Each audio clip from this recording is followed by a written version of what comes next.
You are my best friend. Wooish dropped 60 bits. Holy shit. Moist Vonnie Wiggler, thank you for the 20 gifted subs. Chat, the top sub gifter and the top bit donor get the Hype Trade Conductor badge. And right now, Wooish with 60 bits is the bit conductor. So for as little as 200 bits, you could become the bit conductor and get a Hype Trade Conductor badge next to your name. Wow. Right now, we are at 6556. 6556. Thank you, everybody, for all the support. Like, look how happy everybody is. And all they were talking about was shooting IDF soldiers in a video game. And how that could be misconstrued, considering that the entire thing that you're engaging in is already considered like. I think it was hilarious. You're laughing, don't lie. Well, no, I'm just saying that, like, when you do that, people are going to, so many people that would otherwise like listen to the bountiful information that you are presenting on your normal YouTube essays are going to be like, this is a scary guy, and I don't even know if I can entertain this at all.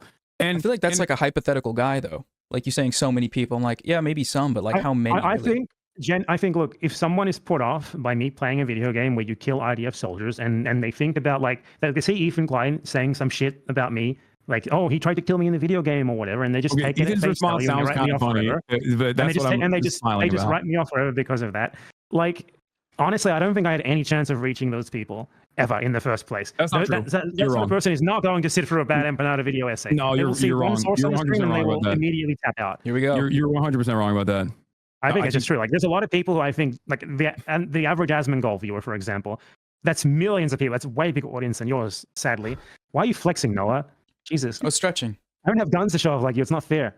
No, I don't. No, I've been doing push-ups for my stream, so it's okay. That's impressive. The average Asmongold fan is either a fucking rabid neo-Nazi, as I found out earlier today, or the absolute dumbest person you've ever encountered. That's not what I'm talking about. And I'm not even saying like, oh, engage in like civility politics. I'm just saying that there's, I think, a broader audience that you absolutely could inform and potentially even radicalize if you were to soften your approach a little bit more. That's all I'm saying. But then again, that's why I always say, like, look, basically, okay, I'm going to explain the settlers thing really quick.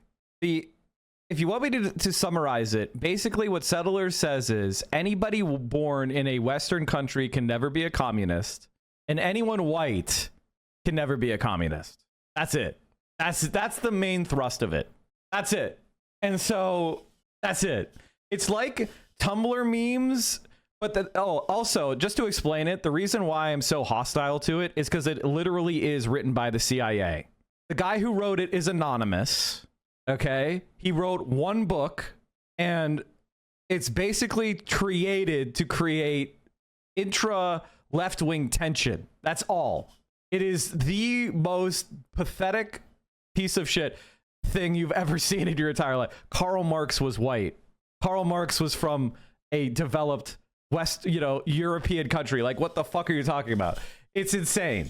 It is, and by the way, no one takes it seriously except online Tumblr leftists, okay? You can see the reason why I'm so hostile to it and I hate it is because it's legitimately toxic and worthless and not worth wasting any time on. And if somebody is like around promoting it, it's better to just get rid of them than even bother going through it.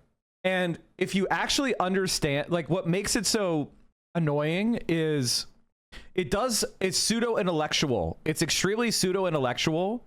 And the thing about pseudo-intellectual work is that it can be very hard for lay people to pick it apart.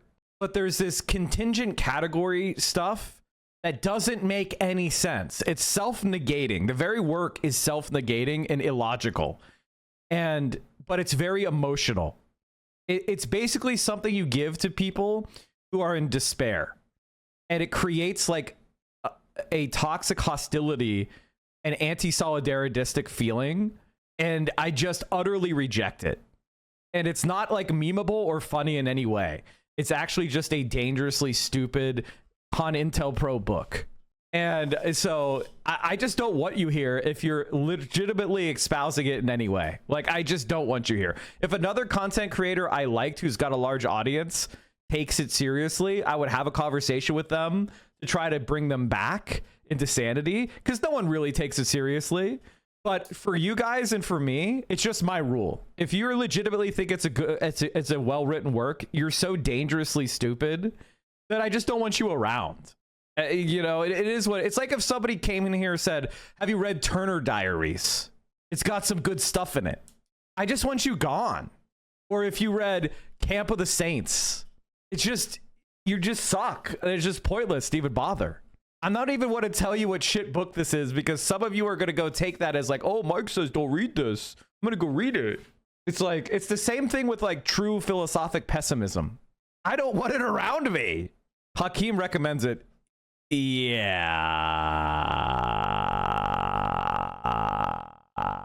He doesn't believe it. Yeah, let me just say this. I saw that before, and I just don't even bring it up because I don't want to talk about it. I don't even want to talk about it because he obviously doesn't believe it. There is so much better, like, settler colonialist work that exists than that.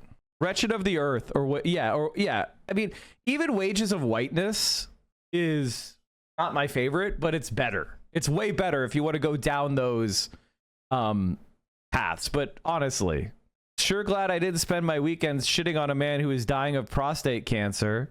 I'd like to reach up there and rub it, give him a crazy ass send-off so he could greet St. Peter with a clear head and not want to go back to life at all. We love you, Joe. Wish I could subscribe and support you, Mike, but I'm too broke. I'd have to support my family. Apollo, take your time, man. You don't have to subscribe. Listen, I'm shitting on Joe because it's hard for him to shit on himself because of the cancer. Oh, by the way, Controlled Salt Escape. I completed the drafting trophy. Jealous? Jealous? I also upgraded my throne room. Jealous? Jealous? Is that Blueprints? Yes. Bro, it's the classic villain origin story. Ethan Klein created the leftist Avengers. Hassan Abi, Tony Stark, Mike from PA, Thor. I don't think I'm Thor. I'm probably more like... honestly... I am probably more like Bruce Banner, and Bad Empanada is more like Thor.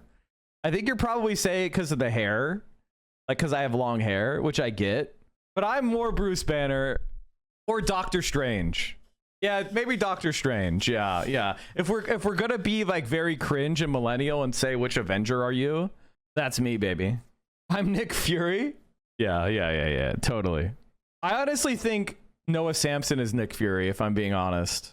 Recently, so and also I always say Bad Empanada and I don't disagree on our ultimate goals. We just disagree on methods, and that's it. So I'm just telling you, like, that's I think in response to that one specific point, I think when you water down your rhetoric in a way where you were kind of talking to people and advocating for things that you might not actually believe in yourself, just as a way of getting their foot in the door, you are sort of bringing people into wrong ideas and the things that you yourself know are wrong as well, in hopes that maybe later on you'll be able to get through to them with something that is right.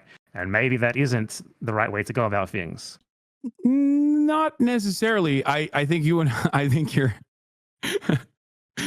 can make a much more coherent and clear point about how, like, I'm not even saying don't play the game at all. I'm simply saying that, like, you're not broaching the game isn't like actionable on YouTube. You're allowed to play this game. Totally. No, I understand. What happened is Ethan literally sent an email to his own personal YouTube rep and got the video taken down. That's what happened. Yeah, This is like Luthen talking to Saw Gerrera. Now that's my slop. Can I just say one thing about Andor? I'm going to be unabashedly cringe millennial. I am so bummed that Andor only got 2 seasons. I legitimately am bummed that Andor only got 2 seasons. I think if Andor had gotten 5 seasons, it would have been so fucking good. Like, imagine a Saw Gerrera arc. Imagine like a season where we spent a lot of time in that partisan. Imagine like seeing more of, that like BBY 2-in-1. Seeing more of the ISB, seeing more of just everything, just more Andor. I think I don't feel satisfied. The last season is really good, but it's also rushed, and it pisses me off. I really tried to watch Andor, but I have some pretty disappointing stuff to say about Disney and Disney Plus being BDS. What are your thoughts? My thoughts are that I totally understand why people want to do the more expansive BDS, the like social media pressure stuff. I get it, but I don't think it's like, I don't think you're violating BDS because you watch a movie. I just think it's people want to feel like they're doing something, so they have these like expansive social media sanction groups, and you're just really creating an environment of like, haha, we caught you consuming slop you're not allowed to consume, ha, you bought a thing. And it's like, I'm on a Windows computer, I'm on an Amazon website, I'm picking and choosing. And one of the most important scenes in Andor is them talking about how you have to speak truth to power when a genocide is going on. Just so you understand, one of the most important scenes in the show is saying there's a genocide happening and we should all speak up. So I don't know. I think it's a little unfair. He definitely is not the biggest free speech defender, as we've found out. In general, though, I just want to say this like on stream. Don't be afraid of him, because I can tell you he has been doing that with every single one of my videos, every single. I'm not afraid of him at all. You're going to pay him not you. Just in general, to anyone watching who might make content about Ethan or this. Ethan complains about your videos to his YouTube rep every time. And the only time it's ever worked was that one video, and it just got taken down. I didn't face why do you think that video worked? Because like he made the argument that I was simulating violence against him. That was why. That's my point. That was the one case. I think we're gonna do an Andor season 2 watch. We might even do a full Andor watch, full Andor rewatch, or should we just do like Andor season 2? What do you think? We'll figure it out. We'll figure it out. Do the full since you only got 2 seasons. True, but that'll take weeks to do though. Months to do. Full rewatch and make Denims join so we can convince her it doesn't suck. Denims doesn't like it. Oh, she was watching the movie. The movie is okay. The movie is very Star Wars. The show is much better. It's not that the movie's bad, it's just not up to the standard of the show. I was a withdrawal, I watched Rogue One, it was dog shit. Yeah, I don't think it's dog shit. She watched the movie after she watched the show and said she hated it. The movie's fine. His YouTube rep was like, okay. Do you think season 2 is worse than season 1? I agree with that, but season 2 also has the best episodes in the show. So it's like overall I like season 1 more than season 2, but season 2 has the best single episode in the entire show. So it's hard for me to, I think season 2 is also really good. She didn't like season 2 because she thought it was repetitive and did like Bix's storyline. Don't post GoFundMes, guys. Like, come on. What episode is that? I think it's episode 6 of season 2, or is it 8? It's 6? 8? One of those. I think it's 8. Okay, we'll give you this one, man. Like, I think you'd be a beneficial voice to have on Twitch or even on other platforms, but there's a reason why you can't get unbanned on Twitch, even though honestly, I think your attachment to Twitch is erroneous. You should be on YouTube primarily. It's way bigger. Yeah, but that's a different subject. I mean, it's also better for free speech. You can say Zionist here.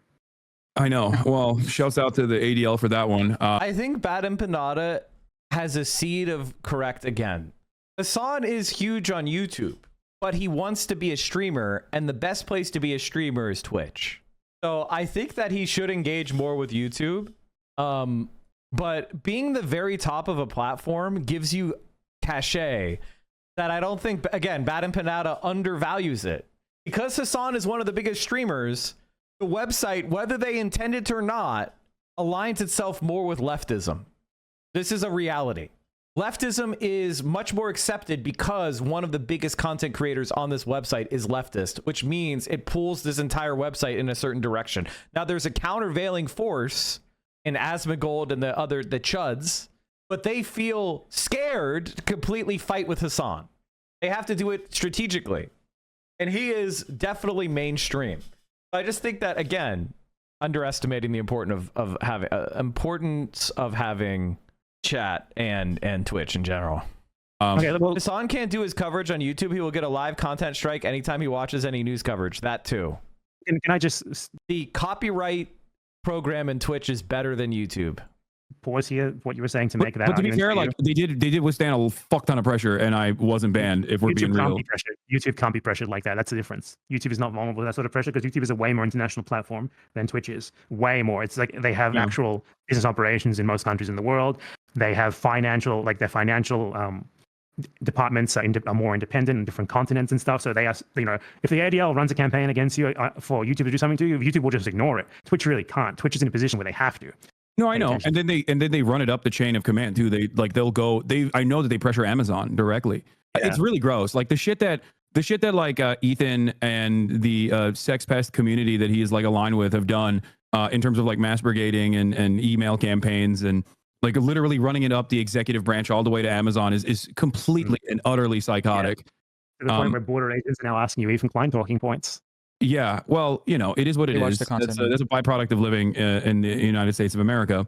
And I am aware of this issue, and you know, YouTube salivates at the prospect of me going there to live stream there. Trust me, I know. So have they contacted you? Or you probably don't want to talk about that if they did. Well, I mean, yeah, of course, I talk to you too. I have a YouTube rep. Do it. I have a way more effective on YouTube.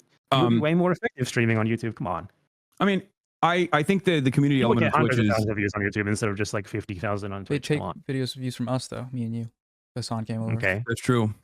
Maybe that's true. Yeah. Okay. Don't come to YouTube. No. Yeah. Fuck off to Twitch. Yeah. You gotta think about that. But where were we? What were we talking about? Oh, just like, you know, we have disagreements here and there. I ultimately don't care what you do. I understand it. I have also a lot of people whose commentary I enjoy that say a lot more insane shit than you do, even, you know. That's the thing. Like, I have this image where I'm like a wanted international criminal, and to be honest, I find it really funny. So I kind of no, it's because you have a old left book ass attitude. You're like Mr. Troop Exploder. You know what I mean? What is left like book? Troop Exploder? I've only ever heard that term used by Facebook. Old communists on Facebook and Facebook groups would just like post the type of shit that you post. Well, I mean, do you think that U.S. troops should be a protected class? Who, you know, like, there's actually an interesting thing about YouTube rules is you're allowed to call for the deaths of soldiers. Yeah, you can't do that in Twitch either. Twitch, that's part of the reason why I got banned initially with the 9/11 stuff. It wasn't because I said America deserved 9/11. It's because I shit on Dan Crenshaw, who's a veteran and therefore was a member of a protected class. Oh, isn't that crazy? A fucking American congressperson who was advocating to, at the time, continue giving weapons to Saudi Arabia, which that's the other side of this conversation that's so funny, because that was me yelling at Dan Crenshaw because he was telling Joe Rogan, like, we got to keep giving weapons to fucking Saudi Arabia, actually. The stream went from 6 to 21K, but of course it was Hassan viewers. Of course. But then the stream stayed up higher.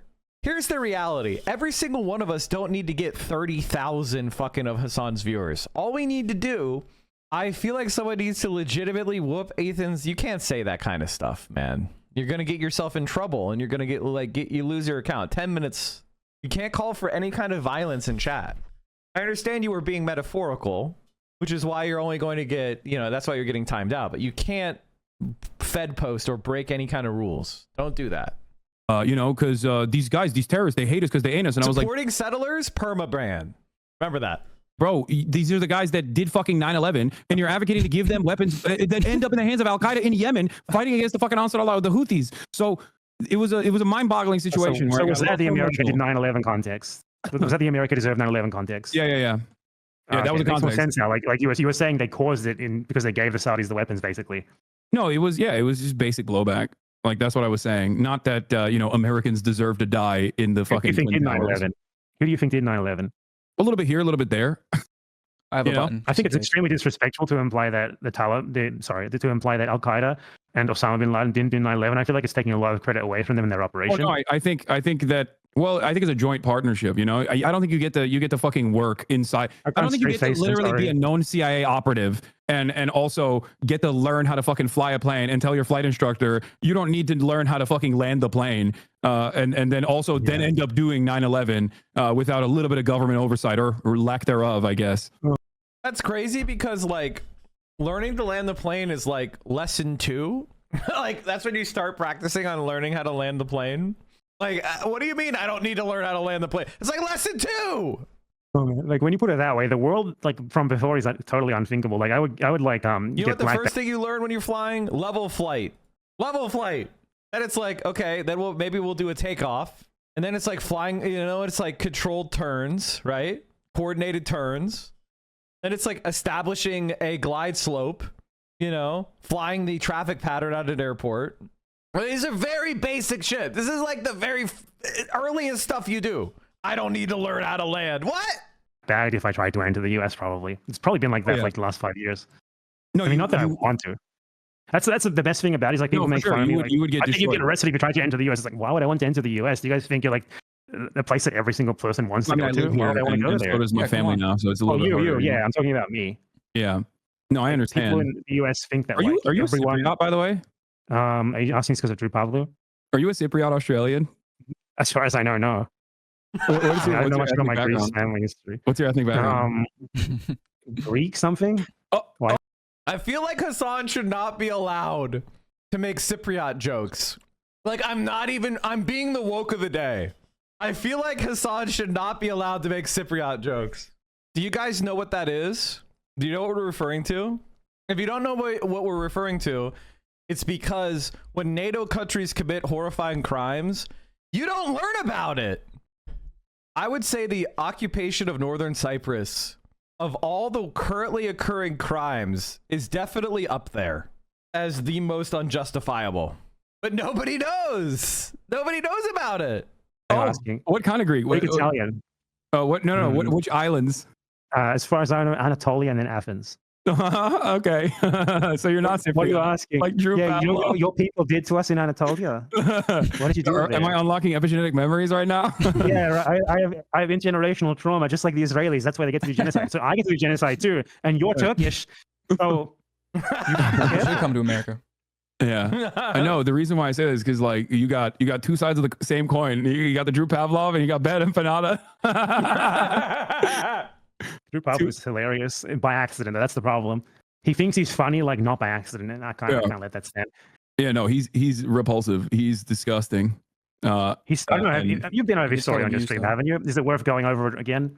What, his dad yelling at him? The Drew Pavlov origin story? No, not that. The Drew Pavlov origin story. Like he was like a pathetic. Like he actually contacted me 4 or 5 years ago. Like, hey man, I really like your videos. Blah blah blah. He was trying to frame himself as like a left critic of China during the Hong Kong protest era, and I was actually like I wasn't like against the protest. I was like sort of, let them protest. Why not? There's no need to do this. The Chinese system is strong enough to withstand protests. You shouldn't react in this way. Was my sort of criticism of it. And Drew Pavlov saw me as like an ally because of that, which disgusts me. And he started DMing me. And then like within a couple of years of that, the anti-China grift, when that's your whole personality, inevitably leads to just the far right, basically. Because where else is that going to go when that's the only facet of your personality? Like the big Western enemy. I'm against that. Firebomb the Chinese embassy or something? I love Drew Pavlov because he's begging Destiny to go on his stream. And it's like, when your career is being yelled at and told to kill yourself on Twitter, I am not endorsing that. I'm just describing what is happening to him. And begging to go on Destiny stream in 2025. Like, what is there even to say? What is there even to say? Well, allegedly, he was in the UK. I don't know why. He was in the UK for some reason. And a bomb threat was called in the Chinese embassy from his email. And he got arrested for that. And then I don't know what happened after that, but, from his email. How do you get out of that? Damn, the Atlantic Council has incredible connections. So Drew Pavlov is someone who has, to be clear, Drew Pavlov is the one who originated the claim that I was arrested for like child rape. Okay. So what I'm going to tell you here is with the amount of charitability that someone like that deserves. Drew Pavlov was arrested because he's the one who called in the bomb threat and he was planning to bomb the Chinese embassy. But the Met Police heroically thwarted his plan. So Drew Pavlov is a terrorist. Thank you, Met Police. They didn't even need guns to do it. They were unarmed there. Yeah.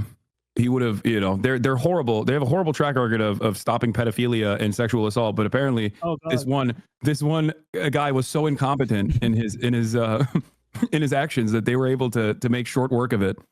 How did he get away with it? This is what I'm saying. Like, there's actually there's multiple videos and images of Drew Pavlov actually being arrested that I could easily work with if I was as petty as he. Oh, that's true. We need to get Bad Empanada unbanned on Twitch. We need to get Bad Empanada unbanned on Twitch so we can bring him back on Twitch. He's been banned for long enough. Unban! I'm surprised you don't do that. But in any case, I mean, he's not bigger now. Like he's the most ignorable guy in the world. He's that's true. He's gonna nut that we just talked about him. He's gonna do an entire stream about this. It's gonna be 8 hours long. Yeah. Like the last time I heard about Drew Pavlov was a couple of weeks ago. Hey Drew, he's the sort of streamer who is so inexperienced and like amateur in what he does that he opens random links from his chat and it's just porn all the time. Every stream, it's the same thing. No way. Like with Mia Khalifa, isn't that what happened? Honestly, I appreciate having him around. It's so funny.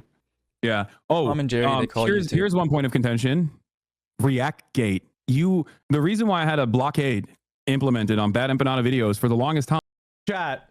This is the funniest sued on all of Twitter.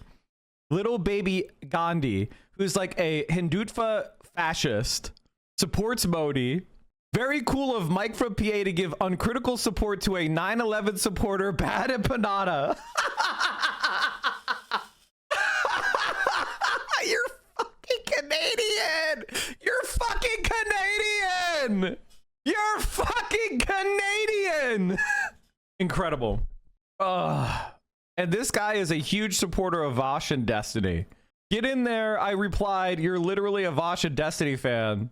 Everybody, go ahead. Just have some fun. Holy shit. Time was because you were one of the YouTubers that was like, fuck this guy. This guy is stealing other people's labor. How dare he fucking do this? And I maybe I'm misremembering, but I think that's what you said initially. So I was like, I'm never gonna watch this fucking dude's videos. Like I was watching your videos at the time. Do you but actually not want on to talk stream. about the React Gate stuff? Because it might go bad for you. No, I think the issue of React content. When you look at React content, do you think has been a positive? Look at Asmongold. This beast that we have, this dragon. I mean, he's so right. Because there's React content like myself, which is transformative, critical, and provides necessary social and political commentary. It enhances the underlying content without wholly serving as a substitute nor stealing from the original creator. Me, I fall into fair use is what I'm trying to say. I do it the right way. Ethical reactor. I'm good, right? Hassan, the same. But then you have people like XQC or Asmongold, and their grand total contribution is, that was based. Oh, ooh, and make it like faces like, Sometimes they're just like, the bottom of barrel of React content is actually dog shit. And as much as I want to, I can make a bunch of arguments in favor of React content, but a lot of the React content is just dog shit. I mean, it is probably violating copyright. Okay, it's a filthy fucking dragon covered in cockroaches and Stinky shit, dragon. but it's still a dragon. That's because of React content. I think Right. I think that's fair for sure. You're not wrong. I think that like it's the lowest form of content for sure, where you just like sit there and you go, yeah, but I mean, I'm not even over and talking over again. specifically about you. Like maybe I did. Like I think the reason I responded to you on that is because you were arguing with people who use you as an example of it, and the arguments that you were making weren't that great. Like, but when I react to someone, it benefits them. For example, is an argument that I remember you making, which can be true. Okay, sometimes We have someone here that can speak to it, not to like Getting throw you reacted in, to? Noah. You No, it's were okay. at default. I was Well, when treating people react to my videos, what usually happens is I gain, 100 marginal. 200 subscribers. I gain like a few thousand views maybe, and that's really it. And the people who watched, especially like on Twitch, I don't really care. I don't care if someone reacts on Twitch, but if you react and you actually upload the clip, it should be enough of like a criticism or like so you add enough to it that at least Transformative. constitutes legal fair use. Asmongold does not do that, for example. Like maybe you're a bad example of this. Maybe not the best example of this because you don't actually talk about stuff. I mean, there's always something to criticize when it's political. Yeah, I react either mostly the political stuff, or if it's like bullshit content, like I still try to make the most of Okay. When somebody like Asmongold or XQC reacts to your content, or Sniper Wolf or whatever, they don't have a coherent content. Their content is not coherent. It is not like connected. It's not part of a larger milieu. Like we react to political stuff, history stuff. We have a niche. And once you're in our algorithms, you get boosted. Our viewers become your viewers, and it happens organically over time. Somebody like XQC just randomly watches whatever is fucking like some good video. It's not coherent. It's not part of like a larger milieu. It's just him cherry picking quality content to steal and upload. It's a completely different type of curation. We curate based on topic. He curates based on virality and quality. So he's not really creating a space where you're connected to him in a kind of collaborative way like left-wingers do with other left-wingers. It is just, I want to steal content because I don't make anything. It's similar, but it's not actually the same at all. of it. But I think here, this is a Noah exclusive. Okay, I'm about to say something that I don't think I've ever said on YouTube or in public even. I got the button right. I think that the initial response, the first ever React Gate, when people were getting mad at me because like I would have the chair on and while the videos were playing, totally fucking fair and valid. And for the past multiple years, that's not happened on my broadcast. Like there are instances where I get up to pee, but it's usually during a video that's playing that's like from a friend or from news and commentary, and it's only for like 30 seconds to a minute. Yeah, I mean the examples. Oh shit! This post just went viral. Hold on, chat. I got to show you my viral post. Kamala lost because she was too right-wing is a very dumb theory. I posted, it's because you don't understand the argument. Kamala Harris was considered left-wing by centrist swing voters and the right because of her race and gender. She was considered right-wing by left-wing voters because of her right-wing policies and campaign. Thus, she lost both. So she lost because she's too right-wing is an oversimplification, but it is true. That's why so many people, young people, left-wingers, Muslims, Palestinians, Arabs, they didn't vote for her because she was too right-wing on Gaza or Israel or whatever. And so not only did they not vote for her, they didn't do what they normally do, which is organize and get their friends and family out to vote. So you didn't just lose one vote, you lost like 20 votes. And then the right-wingers and the centrists, they didn't believe her. She was abandoning all of us in favor of trying to attract Republicans and centrists, and they voted for Trump at a higher rate than they did Biden in 2020. Now, what is the lesson that you can learn from this? Is the lesson don't ever run a black woman again? And the answer, my response to that is, don't ever run a black woman centrist again. If you're going to run a black woman centrist, it's not going to work. She has to be a candidate who inspires people. That's why Barack Obama was able to win. Barack Obama was able to win. He was lying. He was dissembling. But Barack Obama overcame, centuries of racism because he was inspiring the young people. He was he gave hope to people on the nascent progressive left. And so that he attracted people who were apolitical. And he fired up the left. So the lesson is run people that are progressive on issues and can motivate young people. And like when you look at Bernie Sanders, why does Bernie Sanders do well? Bernie Sanders does well because he's an angry white man who's left on policies. So he fires up left-wing people. He fires up young people because of his left-wing policies and his views. But he doesn't code as an annoying rad lib woke scold. He doesn't code as your diversity instructor at your workplace. He codes as an angry white man. So apolitical Andes can listen to his policies and be attracted to his presentation. So old white man, but left-wing on policy, that's why he's popular. He bridges gaps. He gets people to actually think about what he's saying. So what I'm trying to say is, if you want to run a diverse candidate, which I do, they need to be so bold and radical on their policies that they attract the energy and the enthusiasm of young people. I keep hearing the argument Kamala voted the most left of the party per a WSA Today article. Do you have any response? She was a senator for 2 years when Donald Trump was president. She was voting on messaging bills. And when they say most left, they don't really mean left wing. They mean most pro-Democrat party. You really think she was more left wing than Bernie Sanders? Like, shut the fuck up. She was more of a sycophant for the Democratic leadership is what they mean. So 1, she wasn't voting on anything substantive because Donald Trump was president. 2, she was only senator for 2 years. And 3, it was really a measure of her sycophancy for the Democrats, not her actual left-wingness. I did see them use it. Like there was one, like the initial video that I think started that thing. I don't remember who it was, but you reacted to his video and you just sort of left. And it wasn't a political video. It was like a fun little video. And I think his point was valid. And I apologize. By the way, that's another thing. I literally apologized to that person instantly. And then they basically like quintupled down and like did this like 8-hour broadcast with a bunch of like random fucking slop tuber commentary people. And I was like, what the fuck? I think this guy's just like trying to farm drama out of this. Yeah, I mean, that person, actually, I don't know what their preferred pronouns are, but that person was totally valid. And I immediately apologized to them, which got lost in the sauce. And then after I saw the 8-hour back and forth, I was like, oh, this is just like a farmer.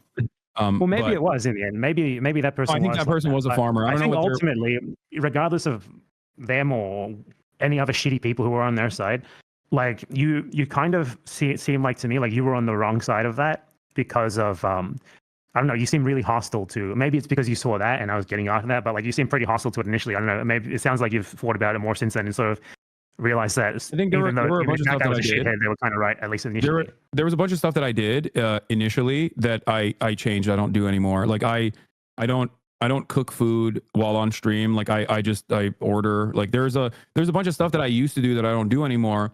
That in an effort to like, you know, reduce the chair time. The thing that I was frustrated by is that people were just like saying that all I do is just like put the chair on and fuck off. And that was annoying to me because it's like before the ReactGate shit, I was known for being a person who paused all the time and like added way too much information to the fucking video that like people lost the plot of the video. So much so that Casually Explained had like a very famous viral meme about it where he goes, "Thanks for unpausing the video it's on," knowing that I was going to react to it. And very quickly that like flipped, that attitude flipped, and everybody basically turned into like, there are still people who think that I just sit there and play YouTube videos and like the fuck off. Like they unironically think like there's just a chair for an hour for like a 15-minute YouTube video. Yeah, I mean, I'm sure like in your case, you're right. It's just that in that one specific instance, you know, that guy did have a point.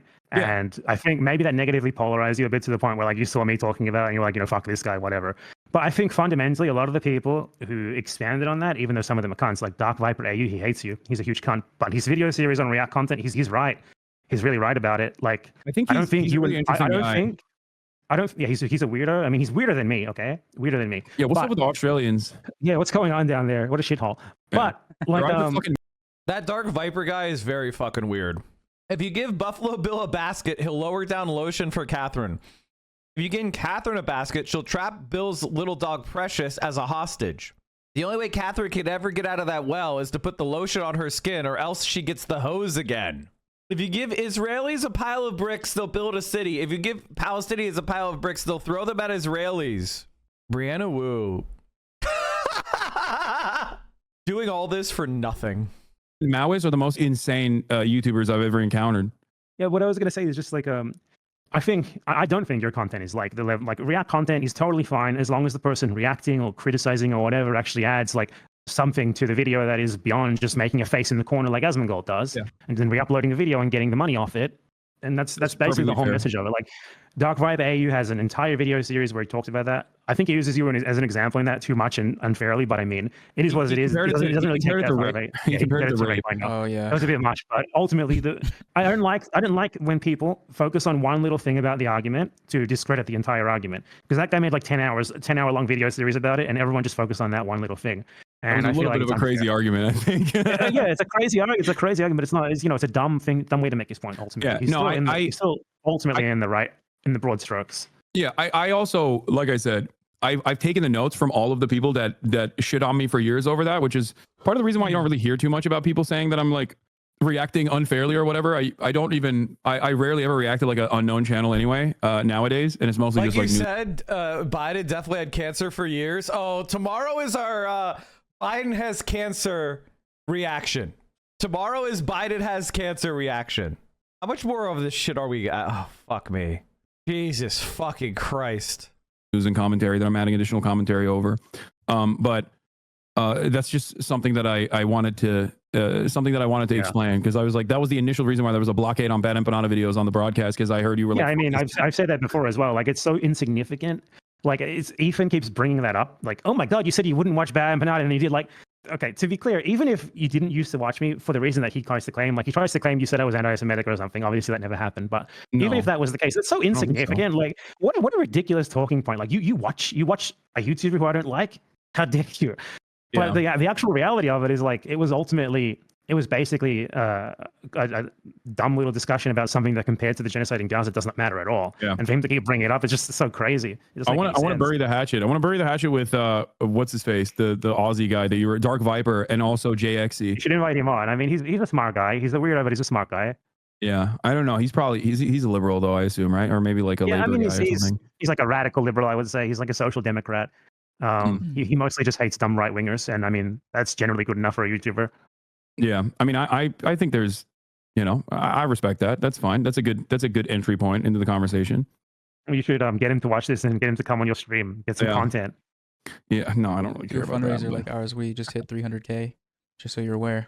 Doesn't that mean you have to like 300K. shave your mustache or something? Yeah, 300 is, I think. 275 was shaved mustache. 300 Dark Viper does like Hassan. Who gives a Dark Viper is like a weird schizo, and his content's not good. So I don't really know why Bad Empanada brought it up, to be honest.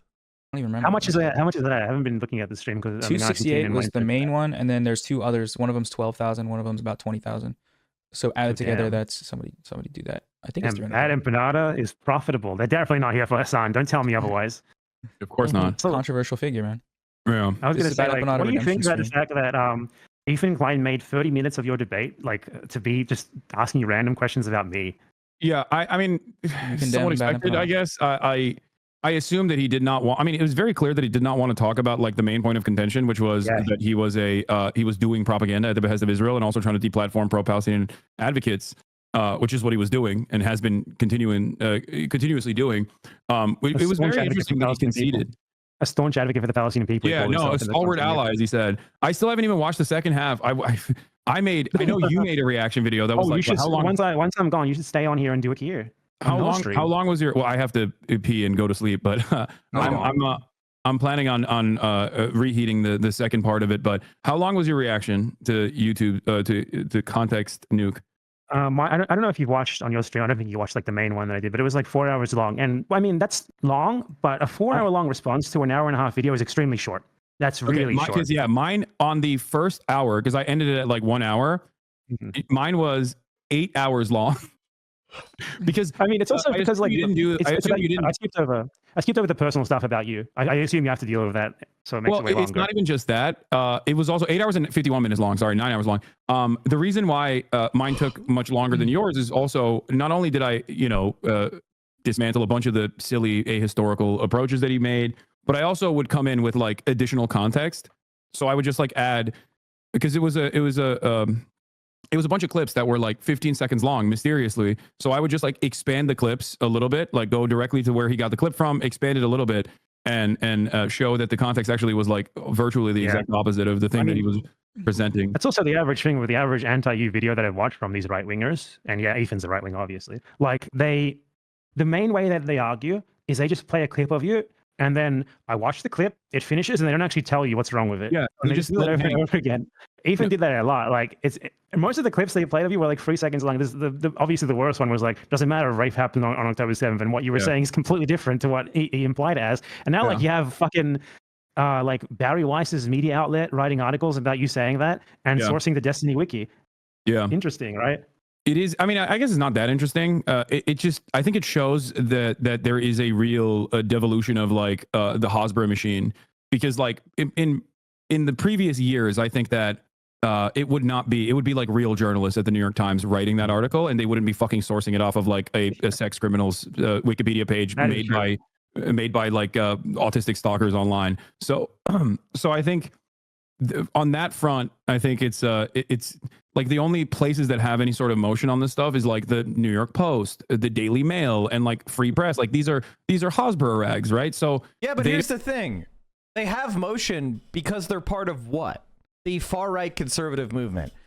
And this is what I predict for, oh, by the way, chat, I was completely right about for tomorrow, chat. You guys did anybody clip, like before the election, I said Joe Biden would not survive 4 years. Does anybody have a clip of me telling you that Joe Biden would not survive the next 4 years? Because he will not. He's going to die. He might even die before the midterm. So I go look for that clip. Well, that was a pretty easy call.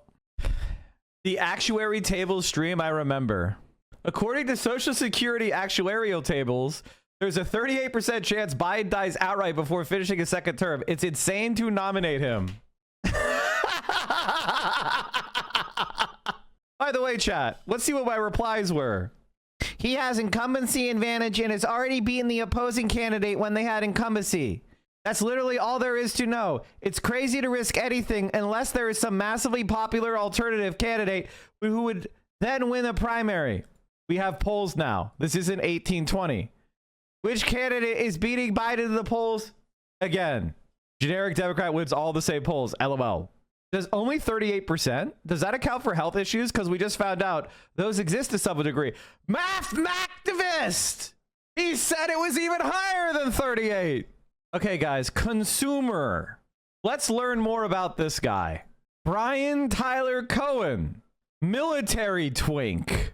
And there it is. And there it is. Every single dumb fuck moron in my replies, without a doubt, is a DGG fucking loser. Every single time somebody's loud and wrong, they're a fucking DGGer. Oh, Richard Hiania, the fucking white supremacist. Project Liberal. Joe Walsh. This is the average Destiny viewer. The fact that Destiny had a cordial and friendly conversation with the Hoge twins blows my fucking mind. Has he not seen their Twitter presence? This suck job oh my god, he actually thought that Destiny's a pathetic fucking loser here. What happened? I guess this, I mean, like, look at this shit, dude. Hassan tactically interviewing the Houthis to select Destiny, the most boring topic possible. Good luck, it's just React tennis beyond the title. Like, if I were this guy, like, legitimately. All right, chat, we need to put a gap in the video before I talk about. I'm going to bring up, the next topic I bring up is going to be relevant. But we're going to put a little bit of a gap in the VOD, okay? Let's go back up. You don't, like, that in and of itself, I think, shows that, like, discourse around this issue has changed quite a bit as well. It has. It really has. The only thing is that, like, I totally agree with you on that. Like, I feel like Israel's PR has gotten so bad in just the last year and a half that it's never going to be able to recover. But on the flip side, I have, as of yet, not seen any fruit from that fact. It's like people are aware, people know, and nothing has changed. I understand. I know. The other, what else was I going to say? There was another thing that I was talking about the context nuke, or at least like the debate, the back and forth. Oh, I found it really cowardly that he just like immediately conceded on the main point of contention to be like, oh, yeah, it's a genocide. And I know he doesn't believe that at all. Because like it doesn't make sense. If he believes that, then like so you're like, what I was trying to draw home was the argument that I was trying to present is like, okay, so if you fucking believe it's a genocide, like why are you spending all of your time talking about like my bleach sword that you have decided is the most anti-Semitic thing that anyone could ever do? I mean, Ethan is doing like the internet equivalent of trying to start the proletarian revolution in Britain in 1944. It makes no fucking sense. Like, yeah. It's that's the sort of thing that you would do if you want the Nazis to win, you know? And all he's doing is talking about how bad pro-Palestine people are. Like, he's a stalwart advocate for the Palestinian people. You know, he thinks there's a genocide, and then all he does is talk about how people who also think there's a genocide and who also conceive of themselves as stalwart advocates of the Palestinian people are all extremely bad. And also, Israel is a great place. I mean, no, he doesn't believe the shit that he says about himself, obviously. Yeah. What I want to understand is how you could be considered a leftist when you're always so right. And obviously, like, I mean, in an effort to like basically present himself as like intellectually consistent, I got him to concede that his wife was a terrorist. So like the things that's so insane. I think.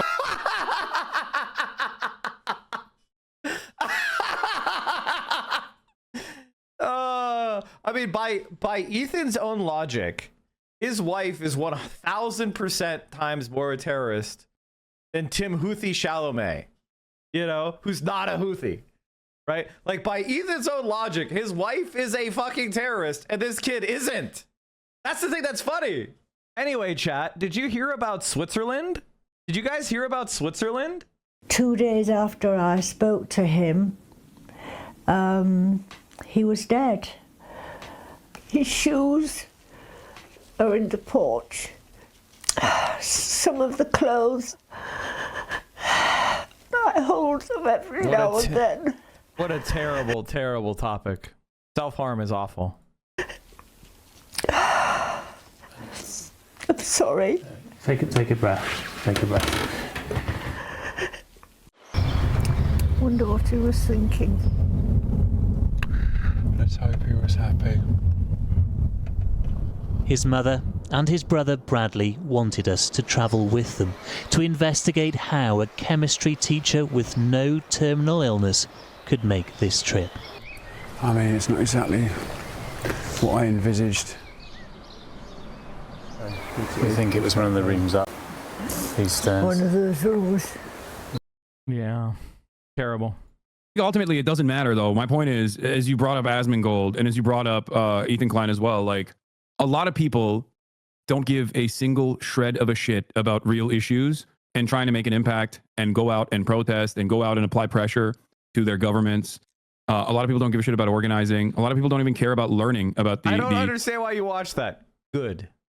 historical relevance of certain militant movements, or understanding like resistance against settler colonial enterprise, and why it's a necessity in an academic context. And even when you try to talk about the nuances of these sorts of things, especially within an 8-hour live stream broadcast, especially when you do also crack jokes along the side, people will just like clip you and to be like there's one thing I saw like from the context news where he was like, he said, I had like an 8-hour conversation with Nick Pollum. He doesn't know anything. It was very instructive about like a refresher of like all the things that have happened since October 7. He took a clip of that where I said like, I don't have a problem with Hezbollah. And that conversation was specifically about like with relation to the resistance that Hezbollah is engaged in against Israel. And you can see it in the clip, but he fucking clipped it to be like Hassan Nasrallah and I don't have a problem with Hezbollah. Like, this is really fucked up that he's saying that without even ever providing an argument as to why that's fucked up that I'm saying that. So it's both disingenuous in its framing, and it's also, that's the thing. There's no counter, like no counter to it. Yeah, I mean, when you come from like the default status quo position of these guys are terrorists, you have the benefit of not having to actually argue for what that is. They just are. That's the way these people operate. And like, I'd love to fucking debate any of these slub tubers, but they don't want to. I'd relish in that. I've challenged all of them. They are all afraid. They're all refuses to scared. talk to me now. He won't. He just like, he uses me as like the public enemy on his as like the leftist soy woke guy. I don't even understand how that fucking happened. This is a guy who was like a shit World of Warcraft player, and now he's talking about like deporting people and how great it is that they get deported. Where did that happen? He lives in like the fucking woods. What does he care? What the fuck is happening? Because he has 50,000 people watching him every day, and all he has to do is Drew Pavlu, Malding.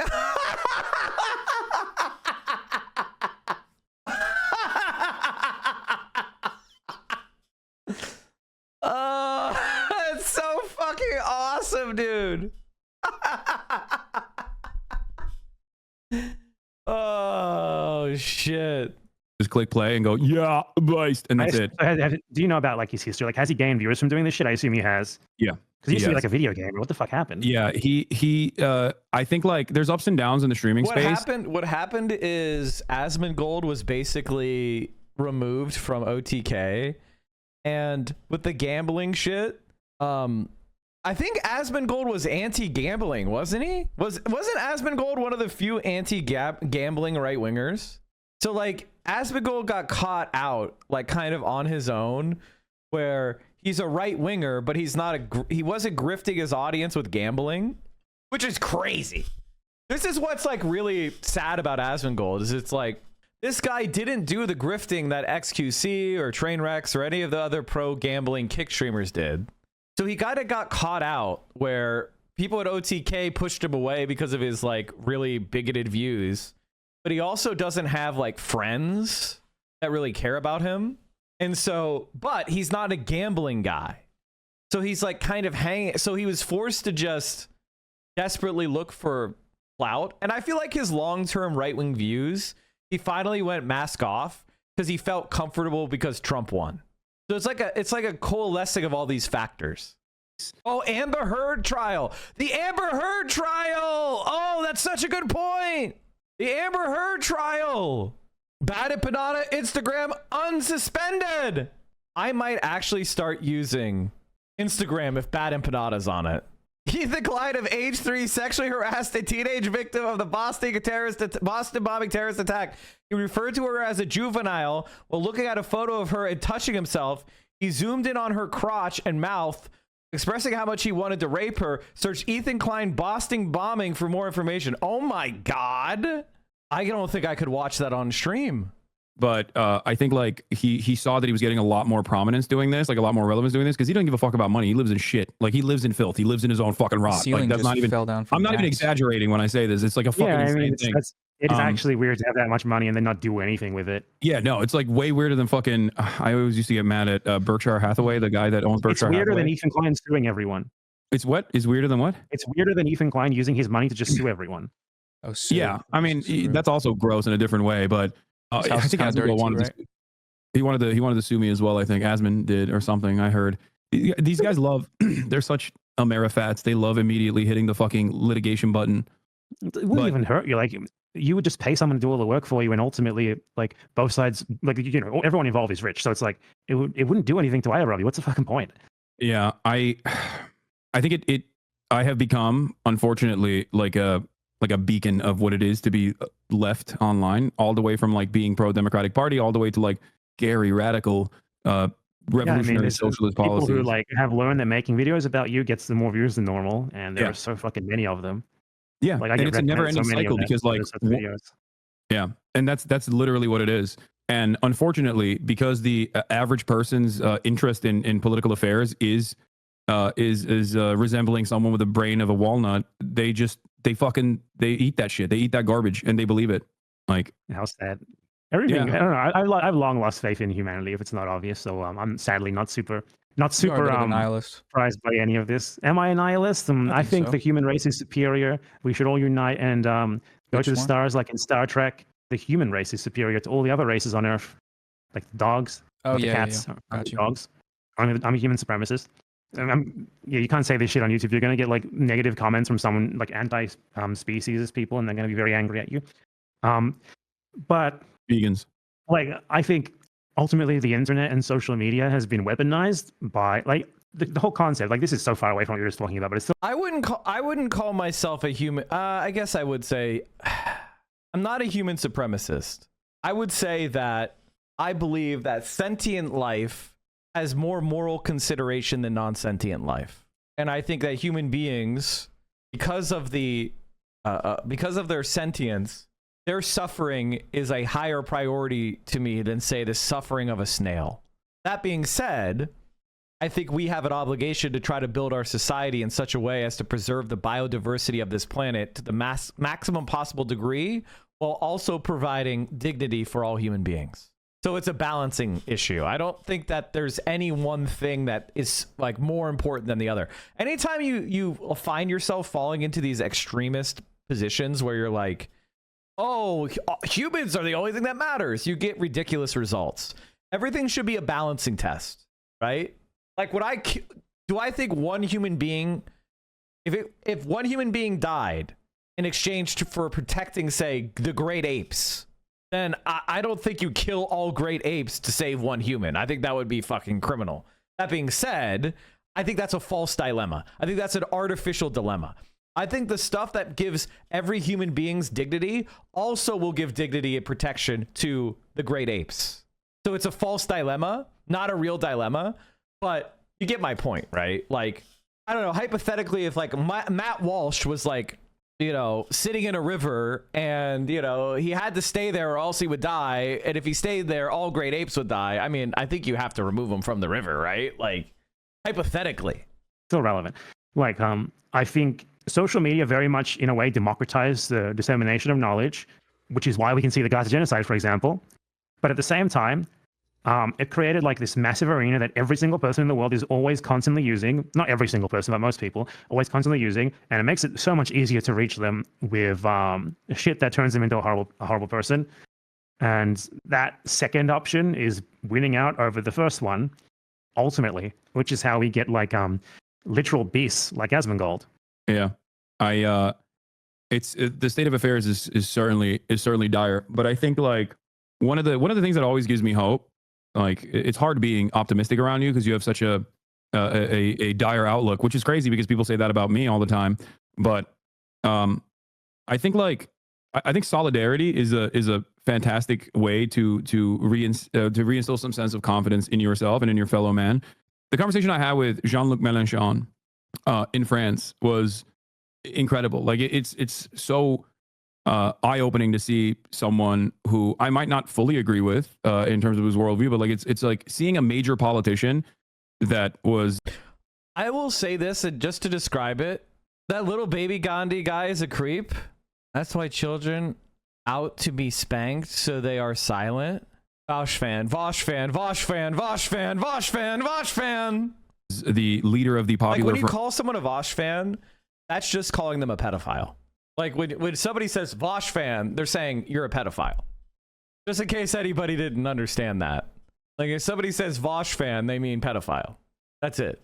Front and it was still undermined by Macron, but seeing someone like that have such similar opinions to myself, it really is galvanizing. Like I felt awesome about that. Like it was just it's a demonstration of solidarity, and I think that that's something that we shouldn't lose sight of. Maybe it's difficult for you, Bad Empanada, because you live in fucking the ashes of the former Peronist Argentina that is now controlled by. One of the most prominent Vosh Twitter posters showed their NYC ballot, and it had Zoran fifth. Vosh fan, Vosh fan, Vosh fan. A fucking literal pedophile anime character dressing psychopath. We can talk about that as well. That's and the IMF's very own dog. I mean, you look at Melanchon in Latin America, though. There's 20 Melanchons, so there's that. No, I know. Like, Latin America ultimately, in terms of domestic politics, is fortunate somehow, which is very weird, given that the USA killed all of the good politicians in the 70s and the 80s. That's why we ended up with Lula. I'm not going to elaborate. Like, Latin America is like, it's kind of a beacon in the darkness of the world. Begging for Lula right it's now. Also not very powerful. It's also geopolitically irrelevant. I mean, Milei is an exception. Milei is on the continent. He's largely an exception. He might inspire people like him, but Argentine politics, especially in the last 20, 30 years, have not been very comparable to that of other countries in Latin America because the Peronists are so weird. And everything in Argentina is dictated by anti-Peronism, which is weird because Peronists aren't that radical, but you would think they are, given the way they talk about them. So that's just very different. But you know, in Latin America, not just from the pink tide, but even now, like the Overton window is very different to in other places, at least in South America. Mexico, not so much. It's certainly not Central America right now. So there's that at least. Like, but yeah, Mélenchon, he's obviously, like, in French electoral politics, he's very good. Compared to the American guys, he's like God. But still, like, even with, it's so weird, right, that even with someone like that in France, like, if he was in power in France, I would have faith. And he's someone who's almost won elections before, you know, he's almost won actual elections. If he was in power, I would believe that he would try to do something for Palestine and stuff like that, you know? Oh, yeah. But even with someone like that so close to power in France, they still do so little. So I don't know. I think in a way, like, you think I'm a nihilist. I don't think I'm a nihilist. I think right now I'm a realist. I used to be a lot more optimistic. Informed Macron even. Like, Macron... Okay, I think this is a good place for us to call it for today because my energy is low and this is something I want to rant about. My energy is low and this is actually something I want to talk about more. So we'll finish this. We only have like an hour left, not even. So that's a perfect amount for like an hour or two tomorrow. And then we can talk about more fun shit. But my energy is low and I actually want to dive into this point. And this is why I like Bad Empanada, because I don't actually think Bad Empanada is a pessimist. I think Bad Empanada is simply being a polemicist, not a pessimist. He's being a polemicist. He is saying, he's also being a satirist. He's basically, you know, it's a Swiftian tradition. He is taking what is happening and he's saying it out loud and he's exaggerating it. And he is shaking you. It's like he doesn't support 9/11, right? He doesn't support 9/11. But when he says stuff like, well, 9/11 was justified, he's just copying the form of Israelis when they justify their crimes, right? He's just doing what Israelis do to Americans. And he's making you listen to what it's like to be a Palestinian and hear somebody justifying violence against civilians. And if that pisses you off, that you should be even more pissed off that your tax dollars are going to Israel so they could do even worse to the Palestinians. He is shaking you with a Swiftian polemicist eye. We all know that. That's why we like him. We understand he's not really advocating for 9/11 or innocent people and being harmed. And when people pretend that he is, when they pretend they don't understand the satire, they're doing it because they are in support of the genocide. And they don't want you to have to face the reality that 9/11 is child's play compared to what's happening to the people of Gaza. Every day is a 9/11 in Gaza. Every day is an October 7th in Gaza. All right, we'll talk about this more tomorrow, chat. Hold on, I'll be right back. Right now is domestically so fucking unpopular that he has tried to reposition himself as this like guy that's going to have an impact on the global stage. And of course, on the one side, he's doing this like militant posturing against Russia, saying that he's going to send French troops into Ukraine, stuff like that. But also, even on the Gaza side, he has gotten his notes from the Mélenchon side that previously would have been considered radical, but he's like, saying he is, I would say, out of all the major leaders in Europe, he's one of the, with the exception of like Spain or Ireland, Macron, surprisingly enough, is one of the more, I guess, radical on the issue of Gaza. Yeah, he definitely has been. I mean, he's not great still. Like the French government has been so contradictory. Yeah. Like Macron will say one thing and then his foreign minister will say another. But still, yeah, you're right. Like they're definitely the third best in Europe on the matter. But yeah, I mean, certainly like Mélenchon's ideas have certainly had some level of influence on Macron trying to win back popularity. Especially given that the only reason that like he's still there is because he had to make a deal with the devil to avoid losing. Like what was that, like a year and a half ago now? But like yeah, I mean, it's just like we got to this whole thing because it was like I'm a nihilist. I'm not naturally a nihilist. Okay, I have gotten, my outlook has gotten less and less rosy as time. My outlook has gotten less and less rosy as time has gone by. If you Hunter Les Thompson's, okay, hold on. What is this guy saying? What is this guy trying to say? Okay. Let's see what this guy's saying. He's getting bad. He says, welcome to the hate watch, shameful laughter, cognitive dissonance channel, all gaslighting all the time. Okay. So that's all rhetoric, no points. That's a forced laugh. He's gaslighting. He's fake laughing. Mike, were you bullied? No.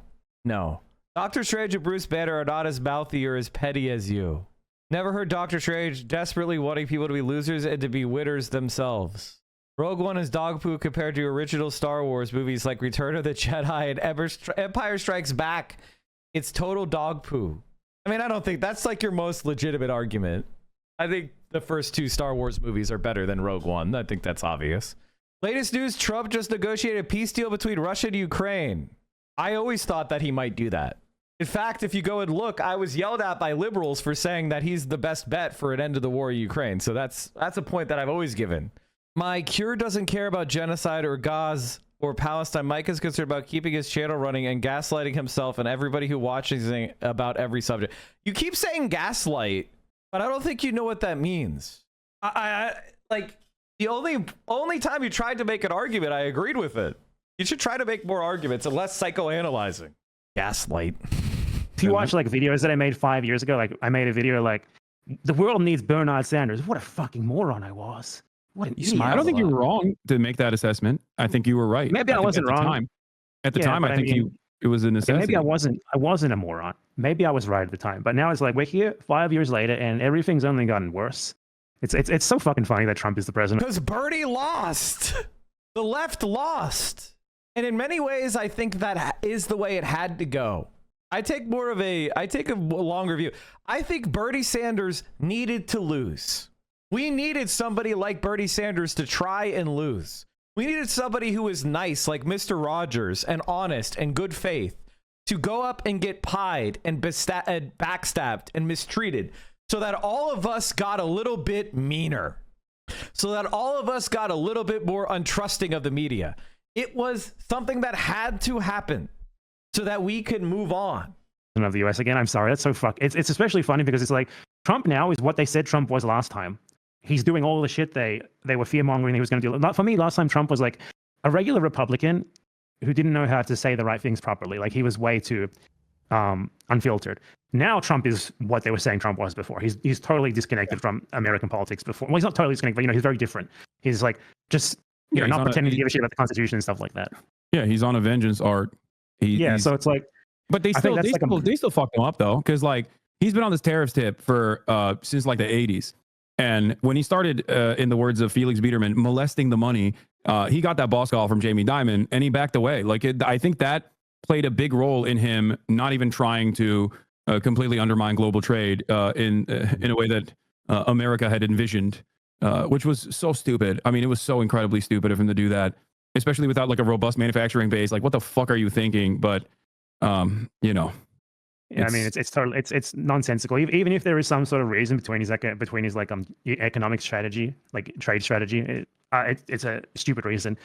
But I just think things have gotten like bad enough to the point where a little bit of pessimism is certainly warranted.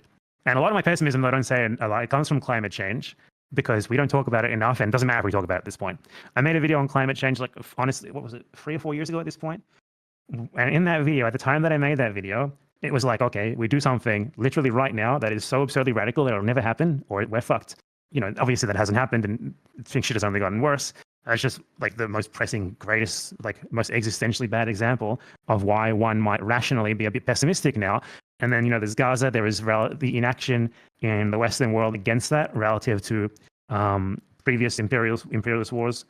Even like, I feel like in a way, at least in Europe, there was even more opposition to Iraq, for example. Wait, okay, hold on. I'm looking to see, is there actually evidence of news on Ukraine? Is there actually evidence, or is that just something he made up? Why does Bad Empanada live in Argentina instead of Australia? Why not? It's actually affordable.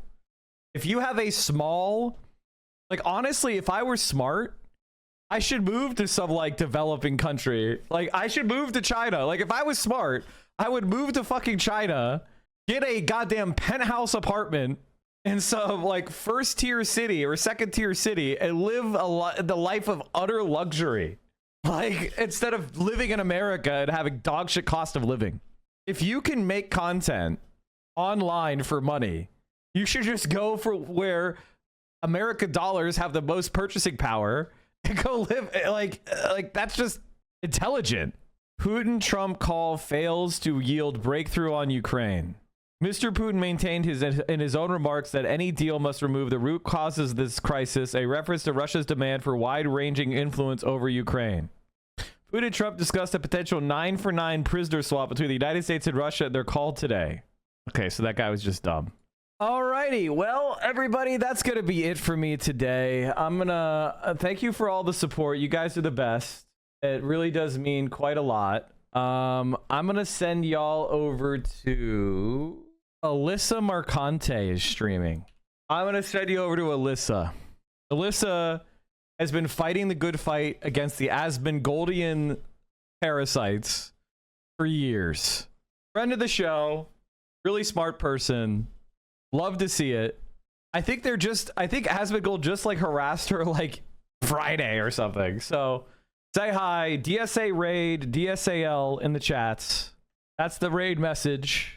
Thank you everybody for all your support. Really means a lot. I'll see you all tomorrow. Stay safe out there. Solidarity forever, my friends. Free Palestine.